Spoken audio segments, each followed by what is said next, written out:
Hello and welcome, everybody. Today we have another fantastic guest from the Trail of Bits team. As you know, I'm a huge Trail of Bits fanboy. Absolutely love the tooling that they make, love the content that they make, love all the security and auditing and Solidity, non-Solidity, just EVM stuff, and even non-EVM stuff that they put out. We are here with Alpha Rush, aka Troy, who is on the Trail of Bits team, on the blockchain team. Troy, how you doing? Doing good. How about yourself? I'm doing well. Thanks for asking. So Troy, yeah, why don't you introduce yourself? Tell everybody who you are, what you do, what you're working on.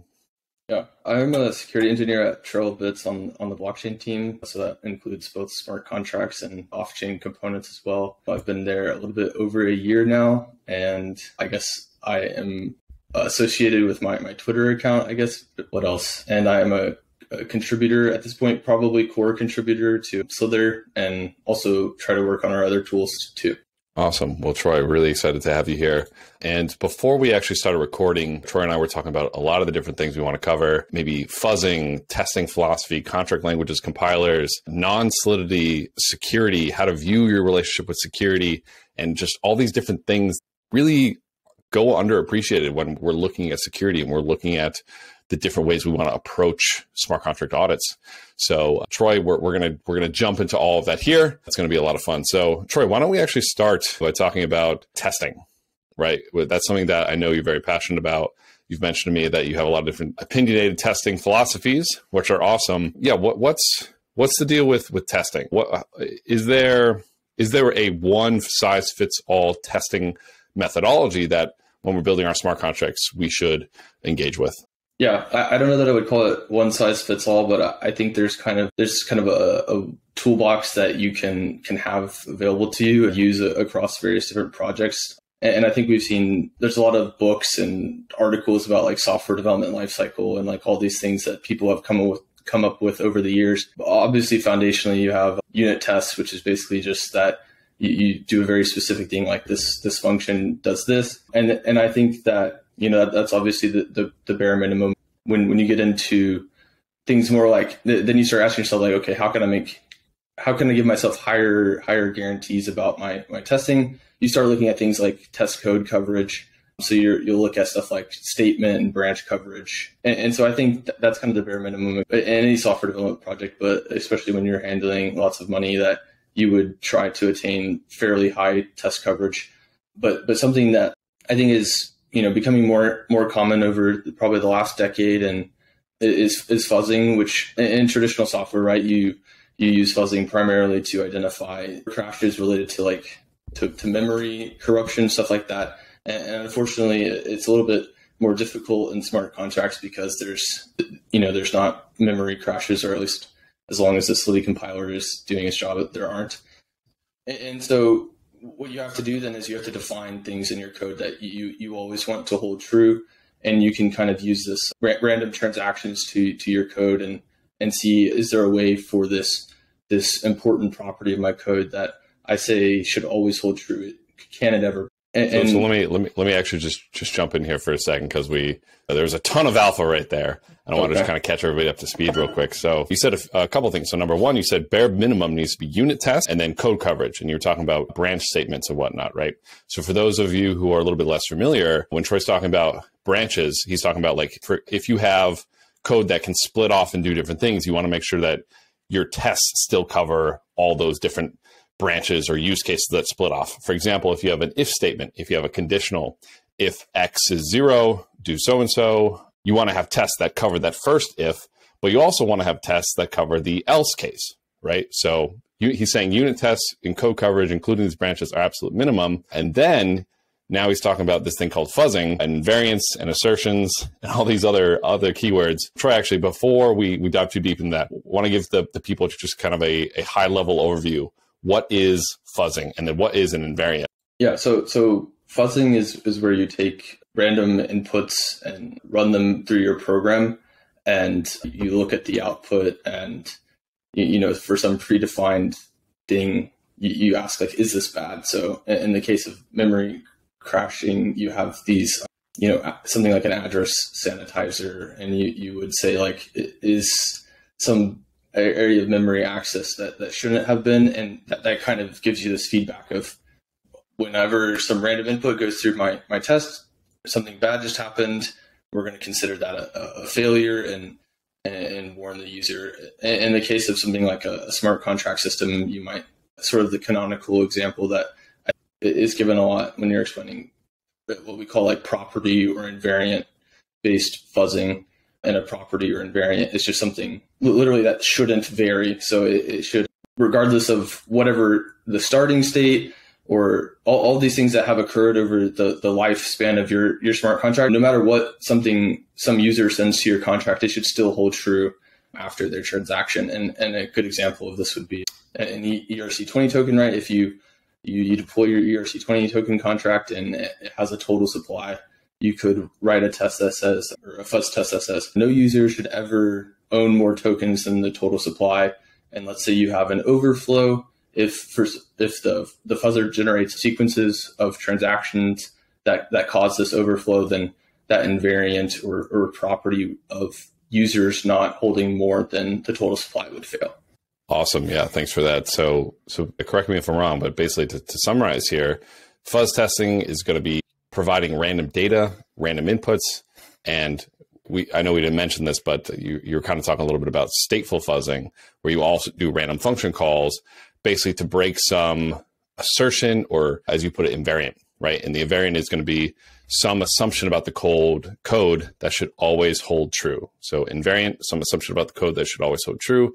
Fuzzing, the process of providing random data to your functions to test some invariant. And the example that you gave, ERC20, the invariant is going to be a user should never have more than the total supply. And then the fuzzing is going to be doing a whole bunch of random function calls with random data to try to break that invariant. Is that correct? Yeah. Yeah. And I mean, like you mentioned stateful fuzzing. So like within this, there's a lot of like, I guess, subcategories, which you can get into, and we've already discussed coverage. So I would say that's an important distinction that I think people should understand as they adopt these tools, especially with discussions that have popped up recently about the differences between Foundry and Echidna. It's very helpful to know that like how your tools work and like what guarantees they're giving you. And so when we discuss something like we're talking about stateful coverage guided fuzzing, what that means is that all of these random sequences of transactions actually will, so in the context of like the EVM, right, they'll commit the state to the database. So if a user transfers their ERC20 token, and the next transaction will reflect that update. And the important quality of like having coverage guided fuzzing is that like oftentimes like, if you're just randomly generating inputs, So I want to jump in for a second. So coverage guided fuzzing. Wait, what's that? Yeah. Okay. So like we mentioned here that fuzzing is like a random process, right? Of you come up with inputs and you could literally just sit here and like, hash something and like cast it to an int and say like, throw this at my function. And you're very quickly going to see like sort of this like decay and like effectiveness after several fuzz runs. Like you're going to start seeing like, oh, my fuzzer isn't covering those branches, those conditions in my it might not even get past that require statement in my Solidity code because it's not intelligent enough to get past that. And so what coverage guided fuzzing does is that it expresses that some test cases are more valuable or more rare than others. So a input that exercises that branch, it goes through that require statement. It would say, this test case is more interesting than the other ones. Let's spend time running variations of this test case by, instead of just randomly generating an input, we're going to use the discovered input and we're going to mutate it. So we'll, swap the bytes, we'll modify something about this. And then through that, you get this kind of nice effect that it's affectionately like evolutionary, where it's like, as you do this longer and longer and you save these inputs, you start to, like we mentioned with unit test coverage, you want to get that high. You also want to get coverage guided fuzzing.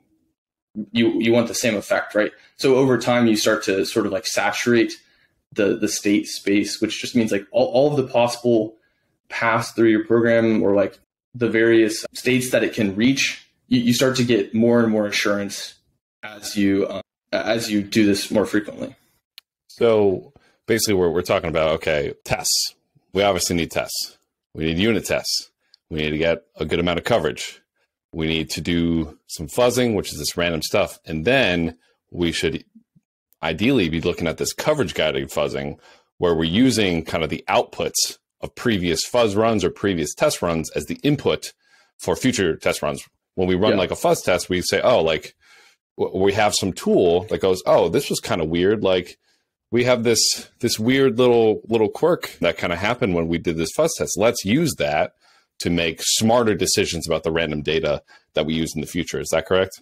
Yeah, that's a great way to put it. And why this matters is that I think developers are always focused on efficiency, right? Like you want really fast feedback, you want, and also in the context of security, like we want really high guarantees. And basically the benefit of coverage guided fuzzing is that like all cumulative work that you've done up to a certain point, it benefits testing in the future. So if you're saving these inputs, you literally save them to a disk file, and you can reload them when you start your fuzzer again.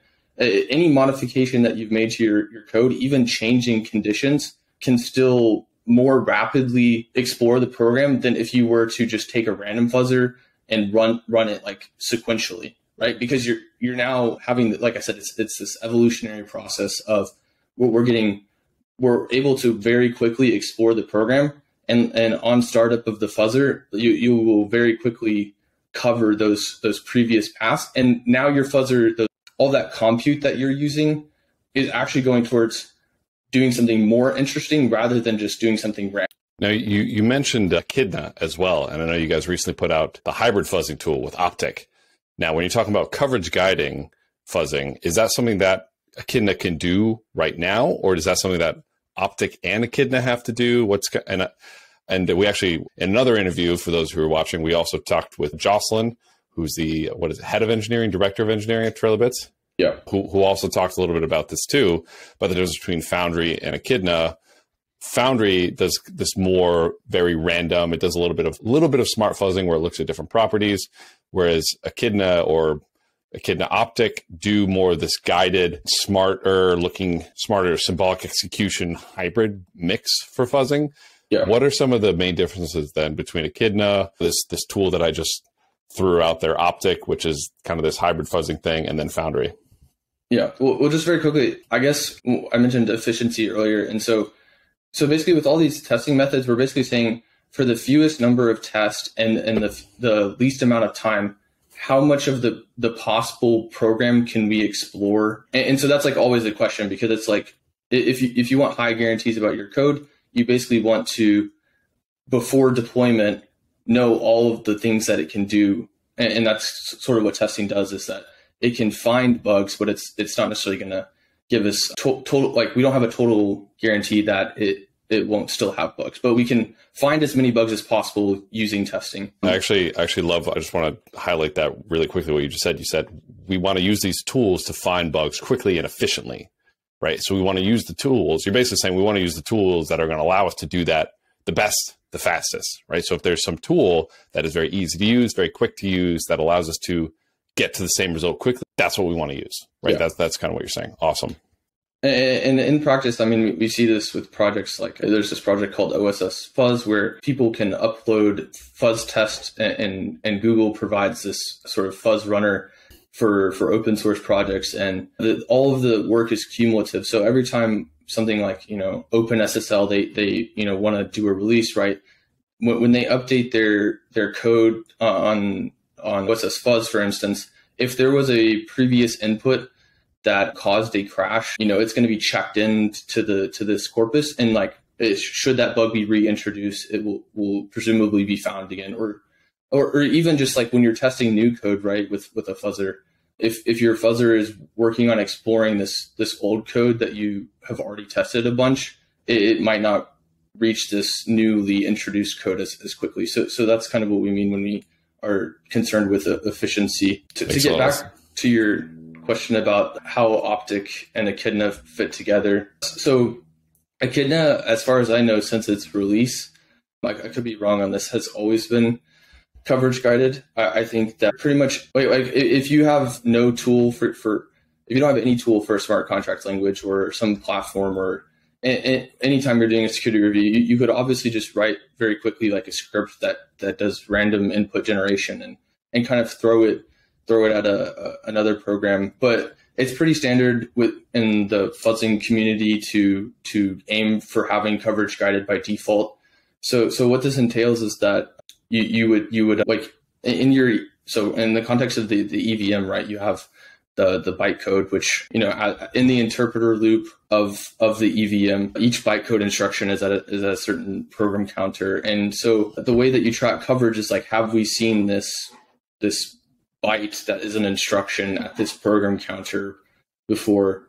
And so when Echidna sees a new program counter that it hasn't previously seen, it will save that input as interesting and then spend time mutating it. And so what happens when you combine the coverage guided fuzzing with Optic, which Optic is just a sort of a wrapper around a symbolic execution engine. And what it does is that when you're like, say you have run Echidna, right? You have a corpus on disk.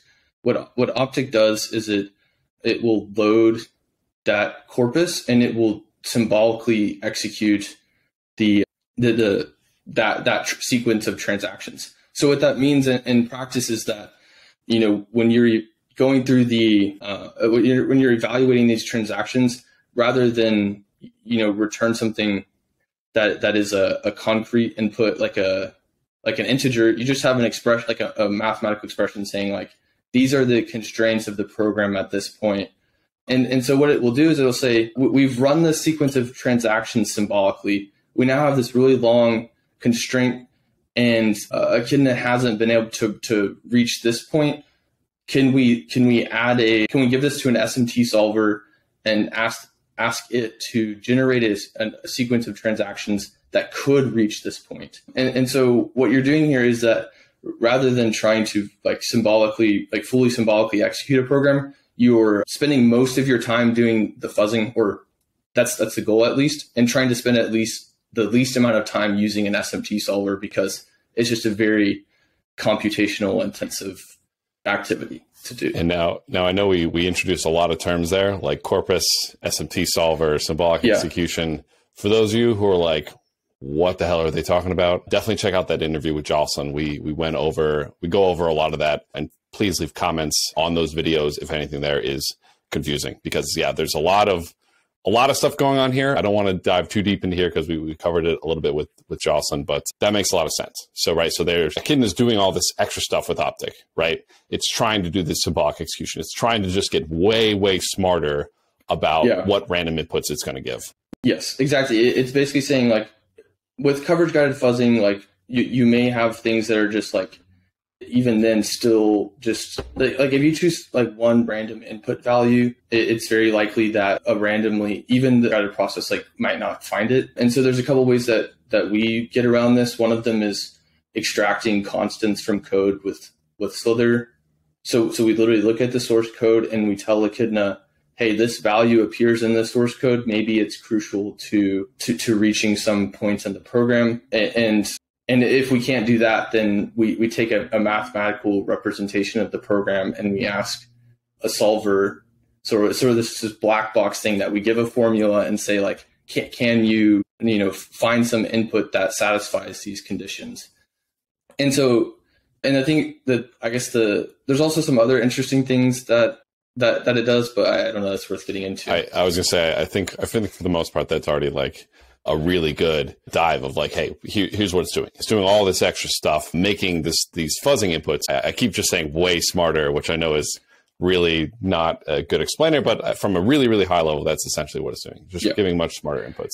So I do kind of want to back up. We're getting a little bit in the weeds here with symbolic execution and like kind of really advanced fuzzing stuff. Yeah. But I kind of want to back up to the testing philosophies again, right? Because you mentioned you have very strong opinions on testing philosophies. So I think we've covered some really, really good stuff. In my mind, actually, this needs to be the new normal, right? The new normal is unit tests, have good test coverage, and then you need to define your system's invariants and do your fuzz and stateful fuzz tests to do so. To me, that's like the new normal. But I'm curious what other testing philosophies and what other insights you have on testing. Yeah. Yeah. Sorry for getting into the weeds there. I think you're that good, man. You're good. That's what we're here for. We're here to be nerdy. Yeah. So when we're talking about like what tools do we have in our toolbox to try to have high assurance about our program, I think there's a couple other ones. The primary one, I guess, would be static. So, and this goes back to something we talked about earlier, which is that I guess I'm going to have to introduce some new terms here, unfortunately. Yes. So the things that we've been discussing, unit testing and fuzz testing, are both, they fall under this umbrella of dynamic testing, which dynamic just means like you're actually doing something, right? Like dynamic stretching, you're moving around trying to get warmed up, right? That's what it means. Static stretching, you're sitting still. And so in the context I love this analogy, by the way. Yeah. I've never heard this, but yeah, this makes a lot of sense. Dynamic stretching versus static stretching. Yeah. Same thing. Cool. And so it's so with dynamic testing, you have this really nice property of like, okay, anytime our test fails, assuming our test is correct, right? Like we found it because, we actually ran the code and we know for sure. But the trade-off is, and these things that we've been talking about, especially when you get really in advanced with things that are like really intensive, like fuzzing, it very practically requires time and resources. And so then we start to consider like, okay, well, if these dynamic testing things are, sometimes expensive, you have to have a long running fuzzer, for instance, or, we can only find bugs with them. How can we, verify the absence of bugs and also do it efficiently? And so that's where you get into this, what it was called static analysis. So that's the paradigm there, is dynamic analysis versus static. Running some tool real quick, just looks at your code, doesn't execute anything, and just looks for stuff that's possibly out of the ordinary. Yeah. Right? Like if I may jump in, Slither, for example, it'll look at your code. It's kind of hard coded to look for reentrancy bugs when you make an external call and then change some state after that external call. It'll look for that. It'll call that out and go, hey, this is code smell. This is bad practice. Don't do that. Right? It doesn't run any code. It just sees that you're doing something in your code that you probably shouldn't be doing and lets you know. Yeah. And the sort of the trade-off you're making here is that you're basically being less restrictive about, are all of the results like true bugs? Like, are these things that could actually occur in practice, or are these just things that look like bugs because, like you said, it follows a pattern? And so how this is typically explained is that it's an over approximation. So you have this kind of like fuzzy, bound around your program of like what could potentially happen just by kind of doing something. So it's a fuzzy boundary around what your code can actually do, right? Fuzzy boundary. Now we're using all. Sorry, I shouldn't use that word, I guess. I'm kidding.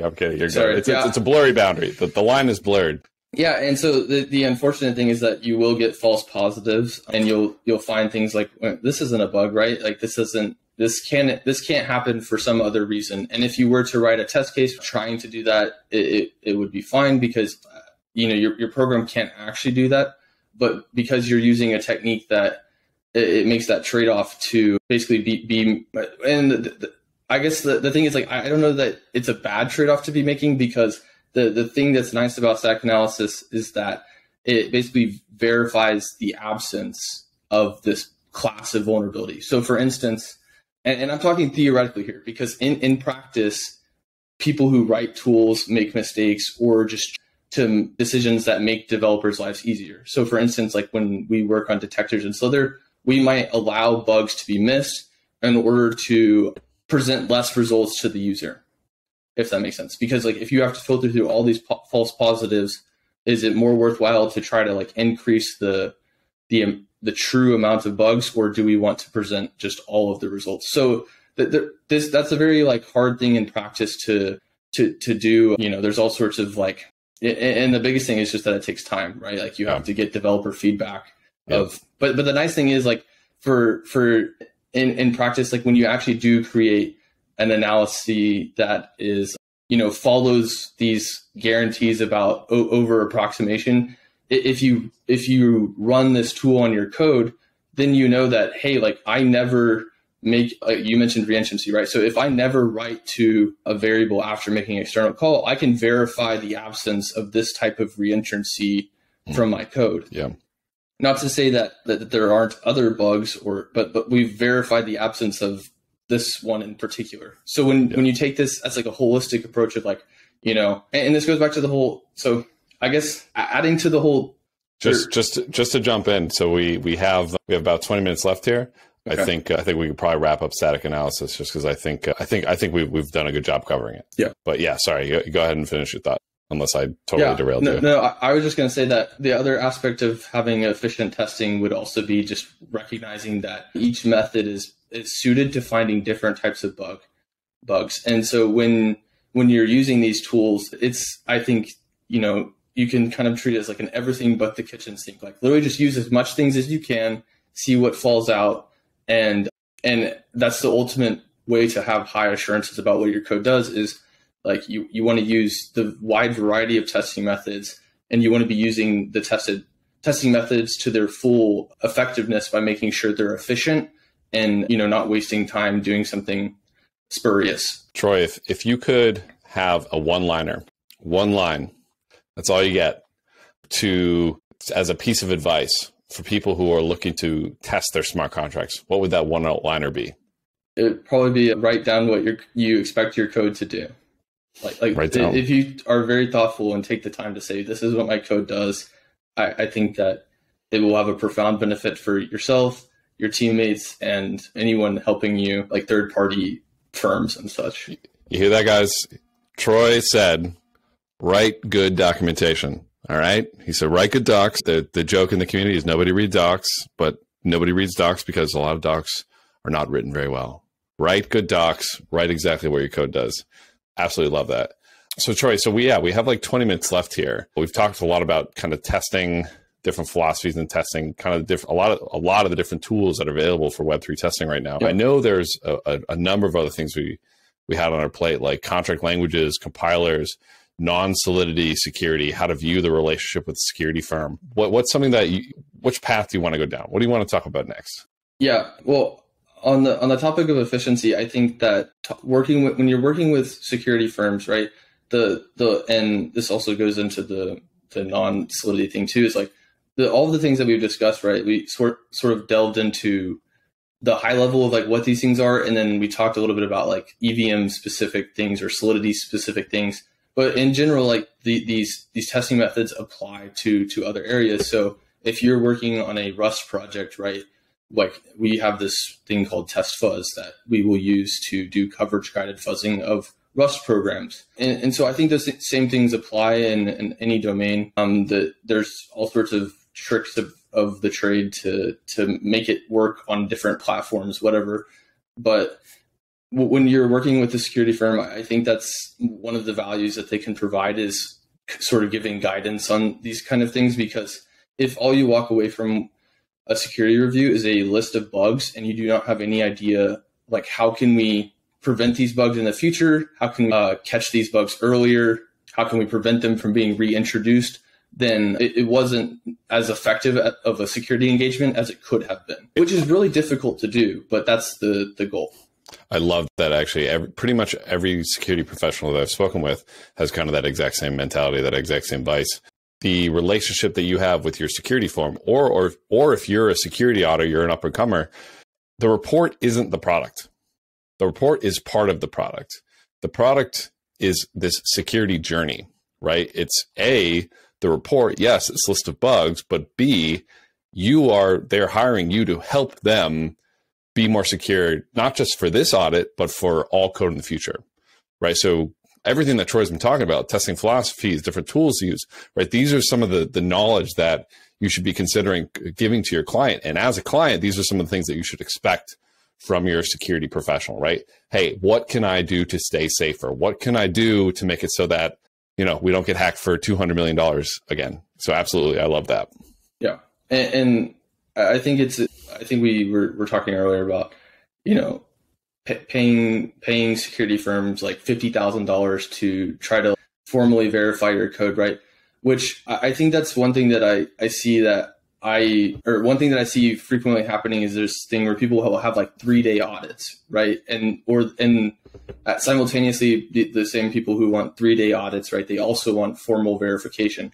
And so when we were talking about this really important thing of like understanding what code does, right? I think, I'm not going to claim to be, the best security auditor ever. And so maybe it's just me, but like, it takes me a very long time to actually find deep-seated vulnerabilities of something that's just, like a logical issue, right? Those are things that probably take longer than 3 days to find manually, let alone to find with automated tooling. I would think would take a lot longer. So whenever you're balancing this trade-off of cost and efficiency, right, you really need to make sure that you are allotting time to do the really valuable activities, and only if you just have a lot of time and money to start investigating things that are very time intensive, but there's a lot of prerequisites to, if you're going to do formal verification, you should have all of these things lined up and have a really good idea of what your system does. And the great thing about this is, all these things that I've mentioned up until this point are like freely available. You don't need a security firm to do them for you, and you can benefit from them. And when you get to the point where you're actually paying people money to do something, you can focus on things that matter. And so I think that's something that's like maybe not well understood, or just until you've been working in this industry for, a year or two, like, and you've worked with multiple firms, or you've been on lots of smart contract projects, like maybe you just don't have enough experience under your belt to see. But I think that's valuable to know. I think that makes a lot of sense. And I think that's really good feedback for everybody who's listening. So I do want to pivot though, talk about either both different smart contract languages and compilers, and also non-Solidity security, because I know that's something that you're passionate about as well. But actually, before we jump into that, just straight up, is Viper the underrated GOAT, or like what? Yeah, I personally have not used Viper extensively. No, just kidding. I do like Charles a lot. I've talked with him some. I think that he Charles Cooper is the main dev behind Viper, by the way, for those who don't know. Really just phenomenal dev. I sat behind him at a hackathon, and anytime I see somebody like ripping around Vim, just like opening 18 files in like the span of 20 seconds, I'm like, oh, okay, this person's like insane. So yeah, Charles, really good dude. Yeah. And I think he has a lot of great ideas. I think there's this kind of unfortunate reality of, I don't know if it's that the industry is super small, or it's very hard to fund things that don't necessarily have a profit thing. But whenever we're talking about tools and languages, it comes down to that these things take, I would say like at minimum, like it probably takes 5 years to build a language, right? And the same thing's true of like, static analysis tools are fairly involved as well, because I mean, there's a lot of overlap between static analysis and compiler. So whenever we're talking about building tools and like how to make these things better, the thing that I'm really passionate about is like code reuse, because it's very time intensive, costly, and requires a lot of labor. And the way that you get a very good language and good tooling is having a lot of people looking at the reusing it and slowly sifting out these like really nasty bugs, right? And so when we're talking about new smart contract languages, that's something that I think Charles has talked about, and like that I would like to see is having, lots of code reuse. And so what this looks like practically is, in the traditional programming world, that we have LLVM, which is like most languages target this shared code format, and then you can lower it to different architectures. And you have this really nice property of any tooling or any optimizations that you want to perform sort of benefit the whole ecosystem as a whole. And I think this has been a shortcoming in the smart contract languages, but at the same time, it is like, as I said, a very time intensive and expensive thing. So it's very clear like why it hasn't happened. But when we see these up and coming languages like Viper, Fay, Fuel, Move and stuff, I do think there is this, there's this trade-off to balance of like, if you're targeting a different VM than the EVM, it probably makes sense to make a different language. But if you're targeting the EVM, right, I do think at some point, like all of the things to optimize code for a stack machine could probably be reused. And the benefit of this would be that, debuggers, analysis tools, optimizations would all be shared between languages. And there's sort of this like running thing on Twitter where, as soon as you get into Solidity, the thing that you tweet is the weird things that it does, the weird thing that's happens, weird code generation things, weird, sort of like you sort of become like the shaman of Solidity. And like that's, that's considered like knowing a lot, right? Which I mean, I think it's good because in some ways, like people learn the EVM through this way, but at the same time, I think that it is symptomatic of like how the compiler was built and choices that were made architecturally, and that in order for, developers to like, I guess what I'm saying, like, instead of focusing on these kind of things, it would be nice if we were more focused on things like that were higher level related to like building the code itself versus like having to get in the weeds of, understanding some intricacy about the code generation process.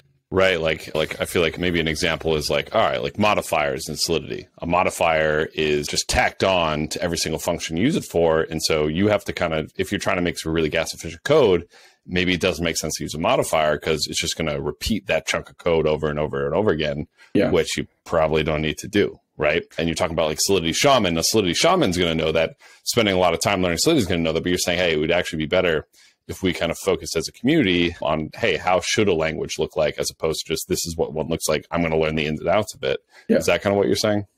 Yeah. I mean, I think there's also this trend of, liking Rust. And, I think that there's good reason for it. Like there's a lot of things where having a philosophy that your compiler drives you to write better code and gives you feedback. I think that's something that's lacking. And I guess like I said, the unfortunate thing is like there are teams trying to do this, but they're doing it in a way that you sort of get this walled garden effect of like, we're not going to share in a lot of the benefit of people writing new languages if they do it in a way that forces you to work with their tooling or something like that. Which of course I'm not saying that you should make that. Like there are reasons to not, like trying to compile Solidity to BPF. Like I'm not sure that makes like something like that, but there probably are good places to reuse code, especially when it comes to this like developer tooling. I think would be a great place to like have,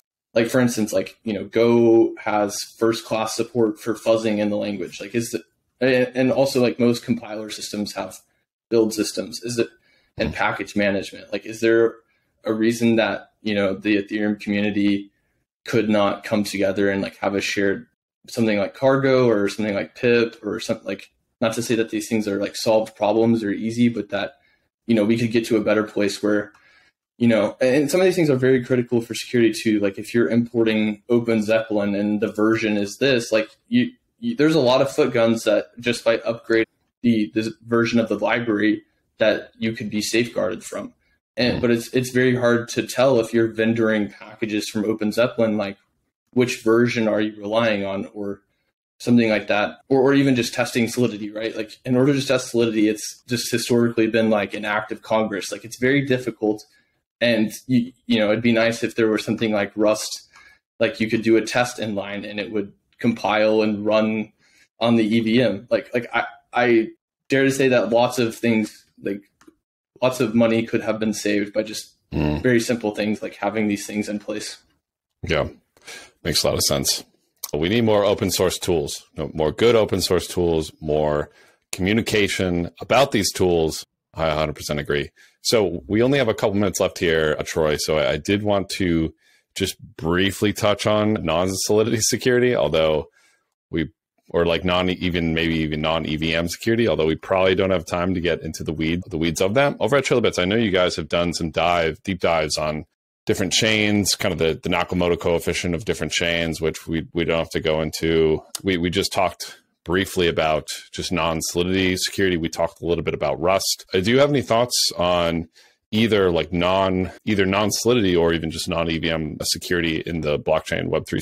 Yeah, I mean, I would say that if you're looking to dive in, like I think that people underestimate the knowledge that's like independent of Solidity that you probably want to learn to be proficient at these things, because things like Go Ethereum and clients and like those like people need security researchers working on those. I think about that all the time. Like auditing, for example, everyone's just looking at the Solidity, but nobody's looking, hey, does this make sense from a client perspective? And I feel like that's why MEV went under the radar for so long, because nobody was looking at that. Yeah. And I mean, and that's something that I think is nice about working at Trailbus is like, I primarily worked on Solidity for like a decent while, but over time I've gotten to get the experience of like working on things that are, you know, in Go and Rust and sort of like closer to the metal of these chains. Like, and yeah, like you mentioned consensus and stuff like that. And I think it sort of has this nice feedback loop of like, you know, if you're reading through an Ethereum implementation, like you're going to understand Solidity a lot more. And also just that it also has this, I think it's good for the client teams, because it's like a lot of these things, like there's mistakes. Like if you were to ask yourself like how to build a blockchain from first principles, there's a lot of things like that you can do wrong and end up in a position where you're making the same mistakes that, you know, someone else made before you. And I would also just say like the attack surface is just like infinitely more like, there is this whole thing where you have like the whole like DeFi composability, and like because you depend on another DeFi project and they depend on something else, you have like this like some of that risk I would say is like in similar vein of complexity. But like when you actually have a network and you have a file system and stuff like that, like there's a lot of things that can go wrong, because like these are general purpose programming languages and not like domain specific language. So there's a lot more to understand. But as I said earlier, the same techniques can be applied like fuzzing and Go and Rust. There's a lot of good, or like I said, Go has native support for it, and then it's fairly easy to set up fuzzing and Rust for test fuzz. Gotcha. Yeah. Thanks for all the insight there. So we have maybe 30 seconds left. Let's wrap it up here, I guess. Yeah. Troy, is there any like last bit of advice you want to give to anybody who's thinking about getting into security, who's thinking about trying to make their smart contract code a little bit better? So just any advice to people who are becoming more and more security minded? Yeah.